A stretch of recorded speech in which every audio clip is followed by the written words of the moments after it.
দক্ষিণ ত্রিপুরার জলাইবাড়ি বিধানসভা কেন্দ্রের চরণপাই এলাকায় সেতুর অভাবে দীর্ঘ 7 বছর ধরে চরম ভোগান্তির শিকার স্থানীয় মানুষ। অভিযোগ, নির্বাচনের আগে উন্নয়নের একাধিক প্রতিশ্রুতি দিলেও মন্ত্রী শুক্লাচরণ নোয়াদিয়া বাস্তবে তার প্রতিফলন ঘটাতে ব্যর্থ হয়েছেন।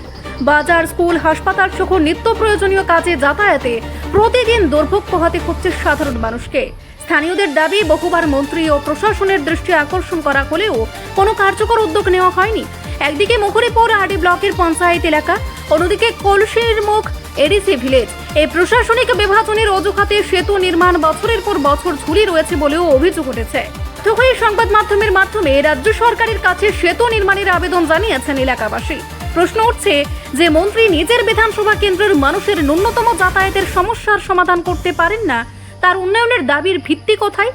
এখন দেখার, অভিযোগের পর ও সরকার ও সংশ্লিষ্ট মন্ত্রী বাস্তবে পদক্ষেপ নেন নাকি চরণপাইবাসীর দুর্ভোগ আরও দীর্ঘায়িত হয়। নমস্কার। দেখুন, এই ব্রিজ আজ থেকে প্রায় 8 বছর আগে ভালো ছিল। এরপরে হঠাৎ প্রাকৃতিক দুর্যোগের কারণে এটা সম্পূর্ণরূপে বিধ্বস্ত হয়ে যায়। আমরা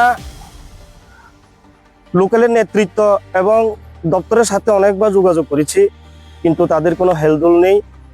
বারবার জানানোর পরেও এটা মেরামতের কাজের জন্য কোনো উদ্যোগ নেওয়া হচ্ছে না এখন পর্যন্ত।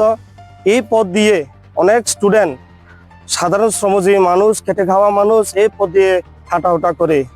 ব্রিজ ভাঙার ফলে, এই কালভার্টটা ভাঙার ফলে তাদের আর আসা যাওয়া বা স্কুল স্টুডেন্টরা আসা যাওয়ার ক্ষেত্রে অনেক অসুবিধা হচ্ছে। আমরা সংশ্লিষ্ট দপ্তর থেকে আরম্ভ করে এবং আমাদের এই 38 জলাইবাড়ি বিধানসভা কেন্দ্রের আমাদের মাননীয় মন্ত্রী শুক্লাচরণকে আমরা আপনাদের সংবাদ মাধ্যমে বিনীতভাবে অনুরোধ জানাচ্ছি যে অতি সত্বর, যত তাড়াতাড়ি সম্ভব এই ব্রিজটা, এই কালভার্টটা দ্রুত মেরামতি করে জনগণের স্বার্থে, উন্নয়নের স্বার্থে কাজ করার জন্য। সরকার বলছে সবকা সাথ সবকা বিকাশ, কিন্তু আমরা যে কাজগুলো দেখতেছি এই জলাইবাড়ি বিধানসভা কেন্দ্রের অন্তর্গত তেমন কোনো কাজের দেখতেছি না। কিন্তু আমরা চাই যে সরকার যেভাবে প্রতিশ্রুতি দিয়েছিল সেই প্রতিশ্রুতিগুলি অক্ষরে অক্ষরে পালন করুক। সারা রাজ্যের মধ্যে, বিশেষ করে জেনারেল এরিয়ার মধ্যে যেভাবে উন্নয়নের অগ্রগতি দেখা যাচ্ছে, তদরূপ এই এডিসি এরিয়ার মধ্যে কিন্তু আমরা সেই উন্নয়ন দেখতে পাচ্ছি না।